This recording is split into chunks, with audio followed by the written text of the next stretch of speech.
am delighted to talk to you today to introduce the Ontario Public Service 2024 Master's Level Policy Co-op Program. This is not just another academic opportunity, it's a gateway to an inspiring journey that can shape your future, open doors to endless possibilities, and help you make a real impact on society. Throughout this presentation, you will hear from current policy professionals who were just like you not too long ago. Here they are in alphabetical order by last name. Let's start off with Laura. Thank you, Laura. Let's learn a little bit more about the Ontario Public Service. The Ontario Public Service, or OPS for short, is a vast and diverse organization employing thousands of professionals dedicated to public service. There are 65,671 employees.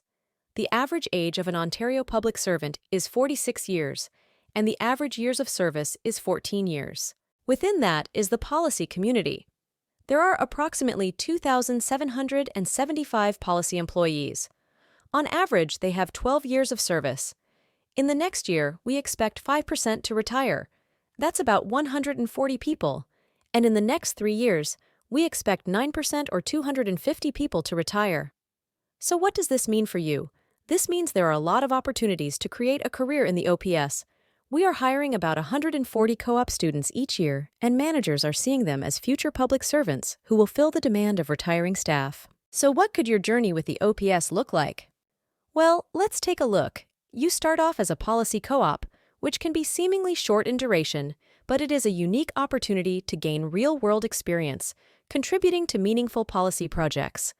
It allows you to network and apply to restricted postings that are not available to the public. Then, you could apply and win a competition as a junior policy analyst. After that, you could become a policy advisor or a policy coordinator. Next, you could become a senior policy analyst or a senior economic advisor. Then, down the path as a policy leader, you could be a team leader, followed by becoming a policy manager. And finally, becoming a policy executive such as a director or assistant deputy minister.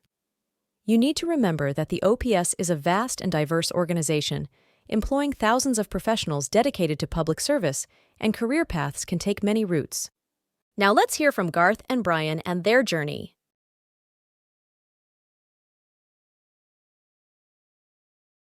Thank you, Garth and Brian. Now let's talk about why the OPS is a top employer. Most of the jobs in a policy co-op are represented by a union, and they have negotiated your salary. Looking beyond your co-op, the OPS does offer competitive pay. Our comprehensive compensation package includes matching contributions to a defined pension plan, and you are eligible to enroll in the pension as a co-op. As you know, Ontario is very large geographically, and our province-wide reach means we offer opportunities to work in multiple locations across Ontario. We definitely welcome new ideas and diverse people, encourage learning and development, and reward achievement. In-house learning opportunities exist everywhere. We have a dedicated platform called Learn On, which houses hundreds of educational materials in a vast array of areas. Moreover, the policy community has an action plan dedicated to developing or upskilling your existing talents to match the changing nature of policy development. The OPS also leverages LinkedIn Learning to further develop your skill set. The nature of policy work is changing to include communications as well as implementation, and the OPS is interested in developing additional skills to prepare you for more senior roles. One core skill you can develop in the OPS is networking. Networking is very easy in the OPS. Every OPS employee is listed on a website called InfoGo. There's a public-facing version and an internal version. Finding any department or person is super easy. Once you have found a list of people you want to talk to, you can email them during your co-op and request a short chat. I just spoke to a master's level policy co-op alumni who had 49 chats with managers and staff in 4 months.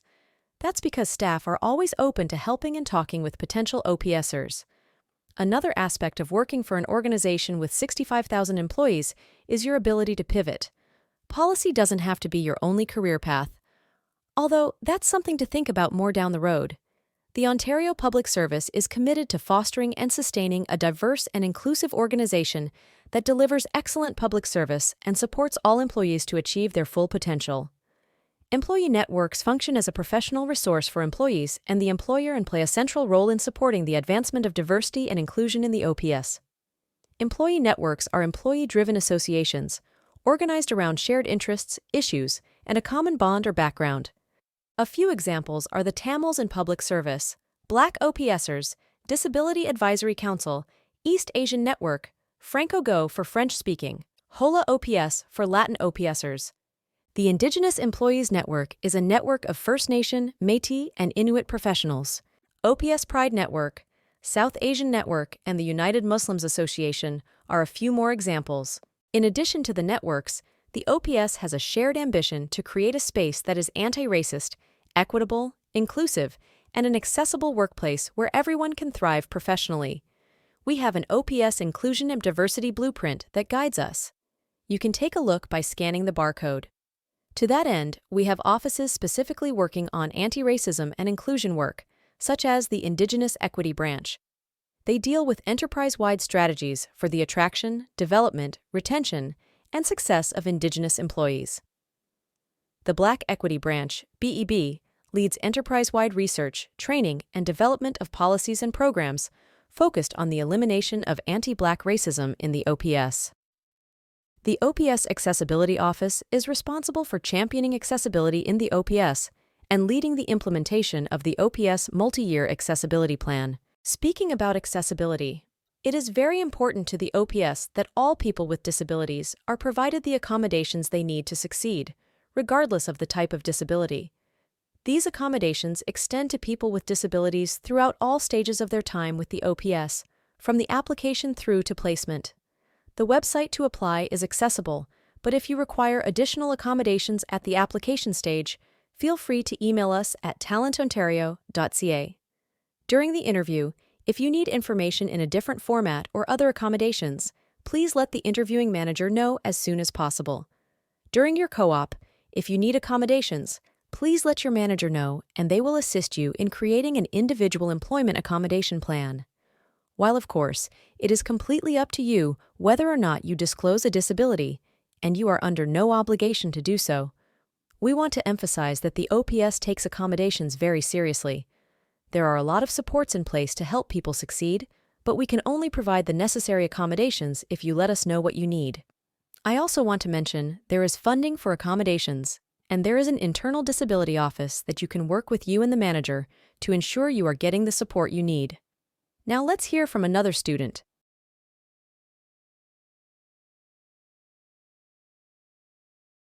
Thank you, Sakshi. Now, let's look at how to apply to the 2024 Master's Level Policy Co-op job advertisement. To find the job ad,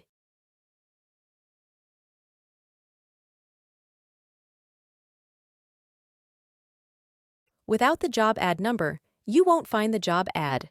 That's the only way to find the job ad.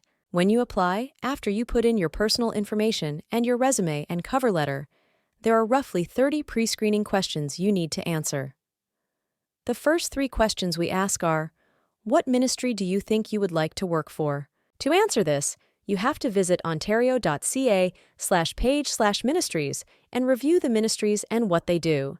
Then we want you to respond by copying and pasting the name of the ministry into the response box. We do not need you to write why you are applying to these ministries. Save that for the interview. We just want to know your top 3 ministries. That being said, we cannot guarantee you will be hired by these ministries. You might work for an entirely different ministry and love it. So we suggest keeping an open mind if you get a call from a different ministry for an interview.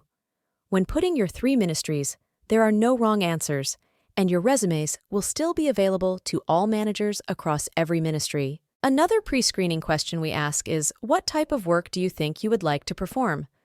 There are 6 options: designing and administering programs, digitizing services, analyzing and presenting data, facilitating stakeholder consultations, writing reports, and budgeting and financial planning. There are lots of other questions, but they do not require as much contemplation as the ministry question and the type of work question. The remaining questions are more matter-of-fact, such as, what is your level of French? How experienced are you at Excel, coding, or software knowledge? When you apply and upload your resume and cover letter, the OPS wants you to submit a single document when applying. That means combining your cover letter and your resume into a single document, such as Word or PDF. You should cater your cover letter to the job ad. Writing a cover letter should describe your accomplishments. Always try to think in terms of what have you accomplished, what skill did you perform to accomplish it, and at what level did you perform it. Let's discuss this a bit more. Try to use clear, concise language. Aim for 1 to 2 pages.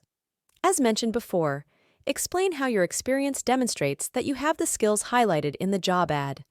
Consider using subheadings to highlight the skills and experience you have in particular areas. Use paragraphs to separate ideas, experiences, or skills. Use action verbs to highlight your skills, experience, and accomplishments. Aim for 2 to 3 pages, so your cover letter should be approximately 1 page, and your resume is usually 1 to 2 pages. If you have lots of work experience, it's recommended not to exceed 5 pages. Describe the measurable impacts of your contributions where possible. That means, do you have stats, percentages, or numbers that help support your impact? Don't be afraid to include volunteer work, leadership roles, awards, and publications that are relevant to the position. You might have previous work or experiences that seem unrelated to the current job, but think about how your previous skills and experiences are transferable to the position. When managers review your resume, they will be assessing you on the following skills. Try to cater your resume and cover letter to address these 4 general subjects: research and analysis, communication, interpersonal and teamwork, and project management and organizational skills. Before your interview, you will probably be asked to complete an assignment. You can expect it to be a briefing note on a particular topic. When you are in the interview, you are likely to be asked a variety of questions, usually 4. They may be framed as situational questions or behavioral questions. A situational question asks you what you would do in a hypothetical situation, while a behavioral question asks you to explain your answer, providing an example of what you did in the past. Now let's hear from another former student, Neoma. The OPS jobs can be located in various cities. When you apply, you will be able to identify which cities you are able to work from. Unfortunately, there are no relocation expenses provided. Keep in mind, the OPS is striving for flexible work, and alternative work arrangements are available on a case-by-case basis, which can be negotiated with the manager and can vary based on operational requirements. Flexible work arrangements can include flexible hours, telework, compressed work week, and job sharing may be considered. As well, there may be options for working from satellite office locations. There are OPS offices throughout the province.